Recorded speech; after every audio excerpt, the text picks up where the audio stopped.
Hello student, class 12 का economics का question paper है सीबीएसई बोर्ड एग्जाम 2025 का। तो इसका सोल्यूशन करेंगे अभी हम। सेट 2 है, 5852 कोड है। तो 58.5 जिन बच्चों का भी कोड है, सेट 1 2 3 कोई भी हो, क्वेश्चन सेम ही है। तो इसका सोल्यूशन देखते हैं। कैसा गया एग्जाम, कमेंट कीजिए। ईजी था, हार्ड था? तो ये सेक्शन है मैक्रो इकोनॉमिक्स का। फर्स्ट क्वेश्चन देखिए, market force of demand and supply actively interact under dash exchange rate system, determine the foreign exchange rate. यानी कि कौन सा फॉरेन एक्सचेंज रेट सिस्टम है जिसमें डिपेंड करेगा market force of demand and supply पे। तो ये वाला आपका flexible rate of exchange system होता है। बी ऑप्शन इसका करेक्ट है। किस किस बच्चे ने ऑप्शन बी भी टिक किया है, उनके आंसर्स बिल्कुल करेक्ट है। तो क्वेश्चन 1 का answer B option flexible exchange rate system हो जाएगा। तो ये बिल्कुल करेक्ट आंसर है। नेक्स्ट क्वेश्चन देखिए। नेक्स्ट क्वेश्चन नंबर 2 देखेंगे। Read the following statement carefully. यहाँ पे आपको स्टेटमेंट को पढ़ना है और फिर बताना है कौन सी स्टेटमेंट करेक्ट है और कौन सी इनकरेक्ट है। तो स्टेटमेंट 1 है, during deflationary gap the central bank of country में increase the repo rate. Deflationary gap में सेंट्रल बैंक जो होता है वो इंक्रीज करता है रेपो रेट। तो देखिए, डिफ्लेशनरी गैप में क्या होता है, एडी जो होता है वो कम हो जाता है, एएससी यानी डेफिशिएंट डिमांड हो जाती है। तो इस टाइम पे डिमांड को बढ़ाने के लिए ना टैक्स रेट को कम किया जाता है ताकि परचेजिंग पावर बढ़े। तो यहाँ पे परचेज जो भी रेपो रेट है या कोई भी रेट है टैक्स का,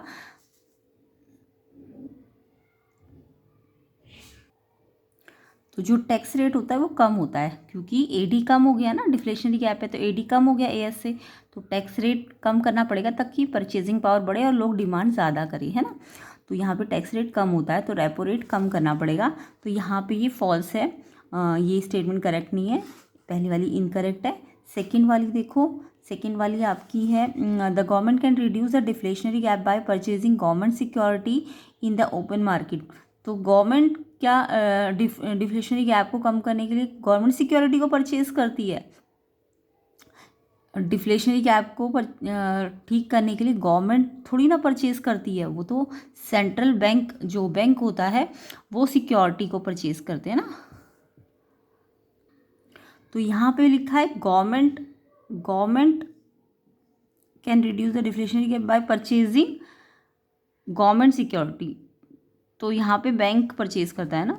तो यहाँ पे स्टेटमेंट 2 भी इनकरेक्ट ही है। आप बताना, सेकंड का भी इनकरेक्ट ही होना चाहिए मेरे हिसाब से, क्योंकि बैंक करता है परचेज, गवर्नमेंट थोड़ा ना करती है। तो दोनों ही इनकरेक्ट है। इसका मतलब आपका आंसर इसमें हो जाएगा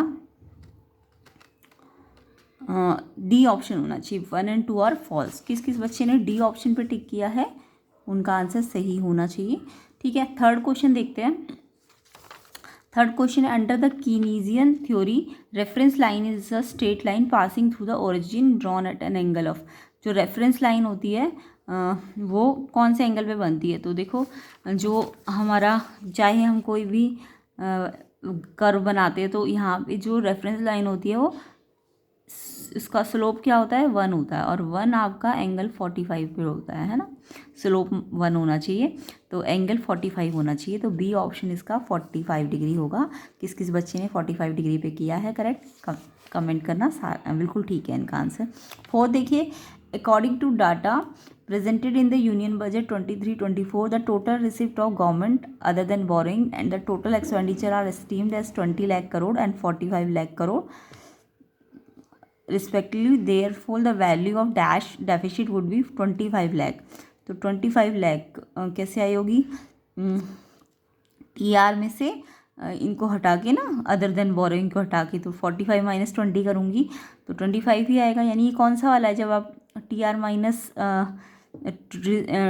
टीई माइनस टीआर करते हो बट अदर देन बोरोइंग, तो ये फिजिकल होता है ना, फिजिकल डेफिसिट होता है।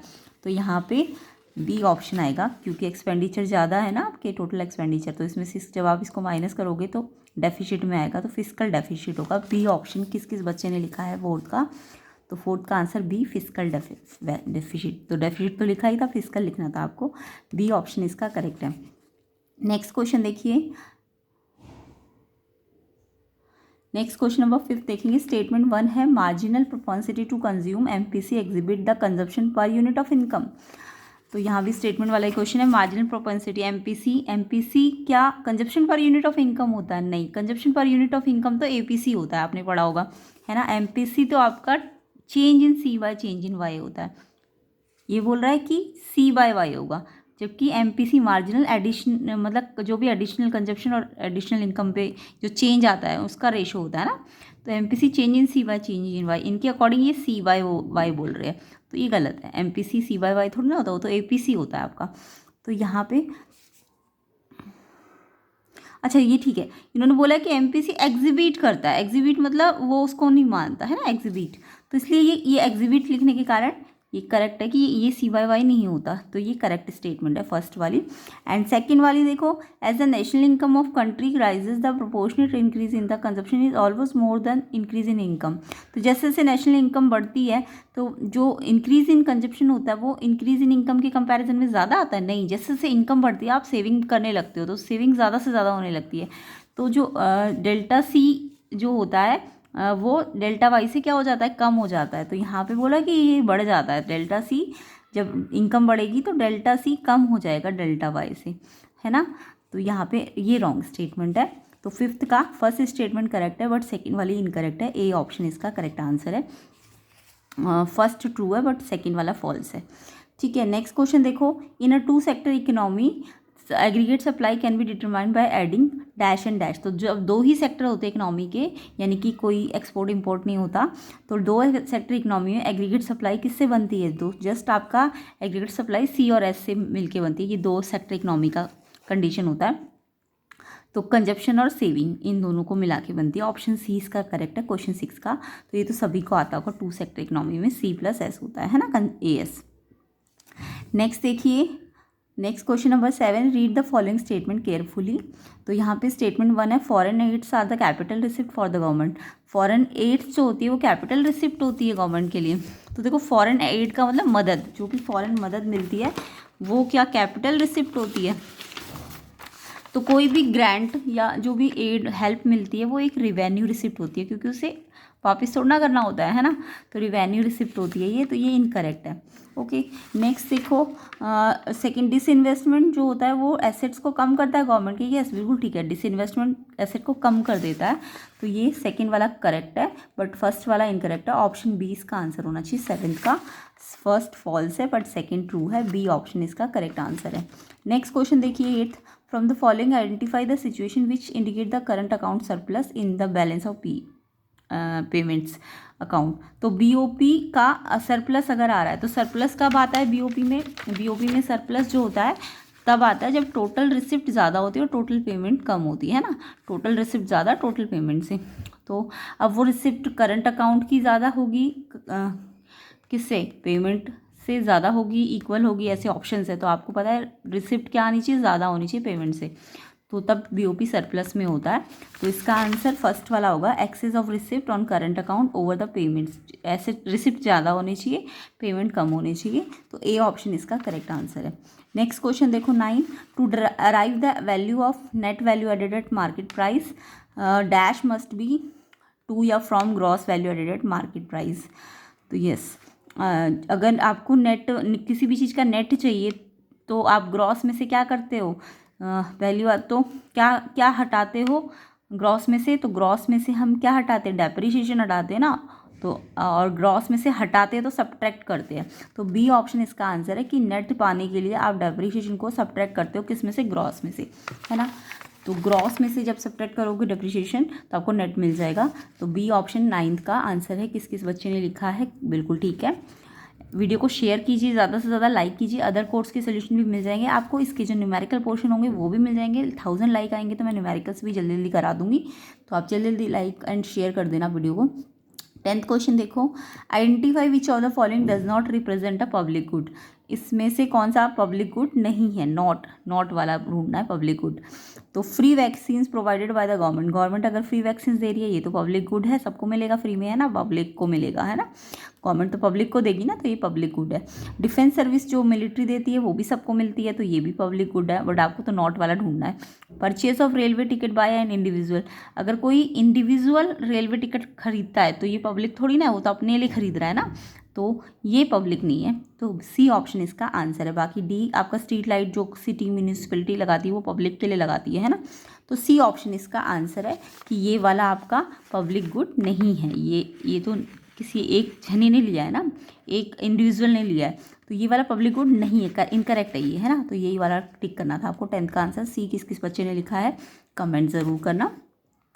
और चैनल में नए हो तो चैनल को सब्सक्राइब भी कर देना। तो इसके अभी हम न्यूमेरिकल पोर्शन को बाद में ही करेंगे। इसके सेक्शन बी को देख लेते हैं, इंडियन इकोनॉमिक डेवलपमेंट। तो यहाँ पे देखो फर्स्ट 18 क्वेश्चन देखिए। In the post independence era the policy makers जो थे India emphasise on self reliance for the first dash 5 year plans. कितने 5 ईयर प्लान्स में उन्होंने एम्फेसाइज किया सेल्फ रिलायंस पे? तो यहाँ पे 6 आंसर है इसका, ए ऑप्शन करेक्ट है। किस किस बच्चे ने 6 5 year plan, first 6 5 year plan में सेल्फ रिलायंस को एम्फेसाइज किया गया था, तो 18 का आंसर ए ऑप्शन 6 होगा, है ना। नेक्स्ट देखो, आइडेंटिफाई करना है which of the following statement is incorrect. कौन सी स्टेटमेंट इनकरेक्ट है about the rural banking system. Rural banking system के ऊपर इनकरेक्ट वाली पूछी गई है। तो यहाँ पे फर्स्ट है, the rural banking system India का एक set of multi agency institution से बनाई है, बहुत सारे इंस्टीट्यूशन से बना होता है, बिल्कुल करेक्ट है ये तो। इन the post independence period, A well structured rural banking system formulated in India. After independence अच्छा स्ट्रक्चर बनाया गया था रूरल बैंकिंग, यस ये भी करेक्ट है। Regional rural bank, cooperative and land development banks R component of rural banking, yes ये सब आते हैं रूरल बैंकिंग के अंदर, ये भी करेक्ट है। The rural banking system India work under the guidance instruction and supervision of State Bank of India. No, State Bank of India के सुपरविजन में थोड़ा ना काम करता है रूरल बैंकिंग सिस्टम, तो ये आपका इनकरेक्ट है, डी वाला इनकरेक्ट है, इसी पे टिक करना था। तो डी ऑप्शन 19 का आंसर है। तो ये भी सबने ठीक ही किया होगा। नेक्स्ट क्वेश्चन नंबर 20 देखेंगे, identify which of the following statement is incorrect. इसमें से कौन सी इनकरेक्ट है? इनकरेक्ट ही पूछी है यहाँ भी। तो किसका इन्वायरमेंट के फंक्शन के बारे में इनकरेक्ट पूछा गया है। इन्वायरमेंट प्रोवाइड्स रिसोर्सेज, इन्वायरमेंट हमें रिसोर्सेज देता है, ये तो बिल्कुल करेक्ट है। इन्वायरमेंट एब्जॉर्ब करता है वेस्ट को, ये भी करेक्ट है। इन्वायरमेंट सस्टेन करता है लाइफ को, यस ये भी करेक्ट है। Environment deteriorates quality of life, environment क्या क्वालिटी ऑफ लाइफ को खराब कर रहा है? ये वाला इनकरेक्ट है, ये खराब थोड़ा ना करता है इन्वायरमेंट। तो environment deteriorate quality of life, ये फंक्शन नहीं है इसका, तो ये इनकरेक्ट है। तो डी ऑप्शन इसका आंसर है। क्वेश्चन 20 का answer D option, environment deteriorate quality of life, ये इनकरेक्ट है, इसलिए इस पर टिक करना था। ठीक है, नेक्स्ट क्वेश्चन देखो 21 एजर्शन रीजंस है। तो यहाँ पे एजर्शन है, under the financial sector reform introduce in 1991 foreign investment limit in bank was raise up to around 74%। यानी 1991 के जो फाइनेंशियल सेक्टर रिफॉर्म्स आए थे उसके बाद फॉरेन इन्वेस्टमेंट की लिमिट बैंकों ने 74% तक बढ़ा दी थी।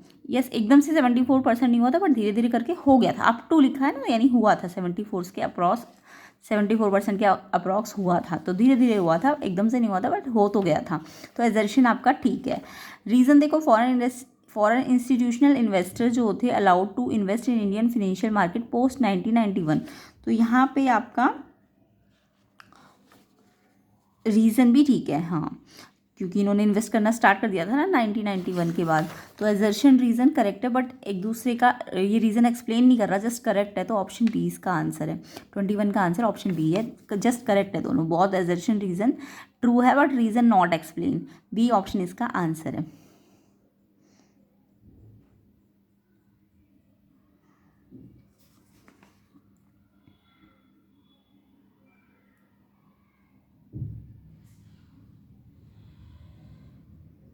वैसे तो ये रीज़न एक्सप्लेन भी कर ही रहा है ना, foreign institutional investor allowed to invest in India post 1991, क्योंकि फॉरेन इंस्टीट्यूशनल इन्वेस्टर्स को आने दिया गया, तभी फाइनेंशियल सेक्टर के अंदर फॉरेन इन्वेस्टमेंट बढ़ गया था। ये रीज़न एक्सप्लेन भी कर रहा है, इसलिए इसका आंसर ए ऑप्शन होना चाहिए, क्योंकि एक्सप्लेनेशन भी दे रहा है। आप कमेंट करना किस किस बच्चे ने ए ऑप्शन पे टिक किया है। मेरे हिसाब से ए ऑप्शन होना चाहिए इसका आंसर। तो 21 का आंसर आपका एजर्शन रीज़न करेक्ट भी और एक्सप्लेनेशन भी दे रहा है, ए ऑप्शन इसका आंसर है। तो ए एजर्शन रीज़न ट्रू है एंड रीज़न करेक्ट एक्सप्लेनेशन दे रहा है। नेक्स्ट क्वेश्चन नंबर 22 देखो, suppose an imaginary economy is experiencing a situation of rise in real gross domestic product. यानी कि एक इमेजिनरी इकोनॉमी जिसमें जो जीडीपी है रियल वाला वो बढ़ेगा without any corresponding adequate rise in the employment opportunity, बिना एम्प्लॉयमेंट अपॉर्चुनिटी के बढ़े। Economic parlance such a situation is terms as growth. कौन सी ग्रोथ है ये? तो यहाँ पे बिना कोई एम्प्लॉयमेंट दिए बढ़ रहा है ना, तो ये आपका जॉबलेस ग्रोथ है। डी ऑप्शन है इसका आंसर। कैसा ग्रोथ है ये? जॉबलेस। तो 22 का आंसर डी जॉबलेस आएगा। किस किसने जॉबलेस लिखा है कमेंट करना, एंड वीडियो को शेयर ज़रूर करना एंड लाइक भी कर देना ताकि हम न्यूमेरिकल पोर्शन को भी कवर कर सके।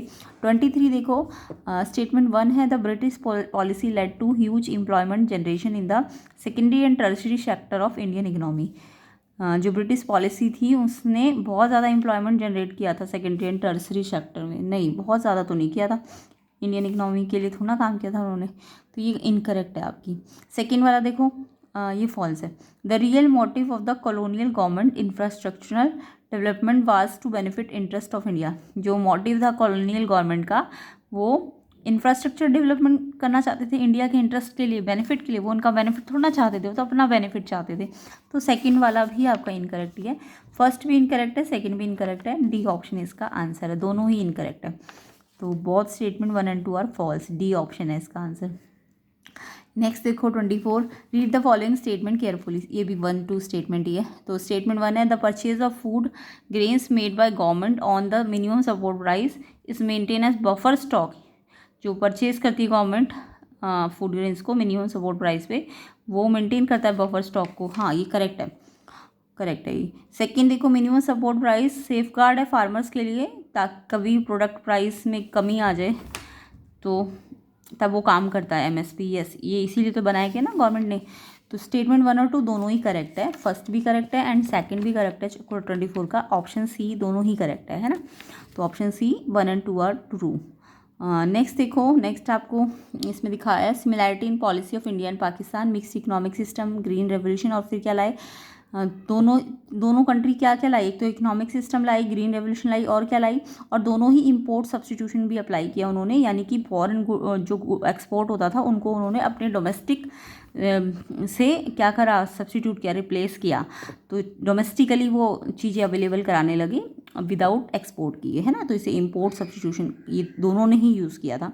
तो सी ऑप्शन इसका आंसर है 25 का, option C import substitution. Next देखो 26, production of diverse variety of crop rather than one specialised crop is known as diversification of. अगर हम अलग अलग वैरायटी की क्रॉप्स उगाते हैं, प्रोडक्शन करते हैं किसी एक को की जगह, तो उसको क्या कहते हैं? उसको हम डाइवर्सिफिकेशन ऑफ एग्रीकल्चरल प्रोडक्शन, यानी अलग अलग टाइप की क्रॉप, यानी एग्रीकल्चरल प्रोडक्शन में डाइवर्सिफिकेशन कर रहे हैं हम। तो 26 का आंसर बी ऑप्शन हो जाएगा, एग्रीकल्चरल प्रोडक्शन, है ना। तो ये तो सभी ने एग्रीकल्चर लिखा ही होगा, क्रॉप से रिलेटेड है। तो नेक्स्ट देखो 27, यहाँ पे आपको एजर्शन रीज़न ही है, people spend to acquire information related to labour and other market like education and health. लोग इंफॉर्मेशन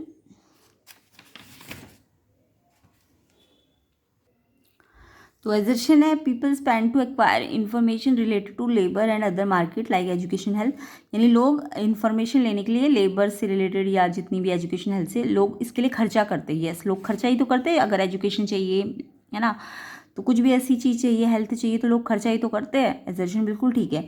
रीज़न देखो, expenditure on information is necessary for efficient utilisation of human capital stock, यानी जितना ज़्यादा खर्चा होगा information पे उतना ह्यूमन कैपिटल स्टॉक बढ़ेगा, उसका एफिशिएंट यूटिलाइजेशन होगा। ये भी ठीक है। और ये एक्सप्लेन भी कर रहा है कि क्योंकि ह्यूमन कैपिटल स्टॉक बढ़ेगा, इसका यूटिलाइजेशन होगा, इसलिए तो लोग खर्चा कर रहे हैं, है ना। तो ये इसके रीज़न को भी एक्सप्लेन कर रहा है।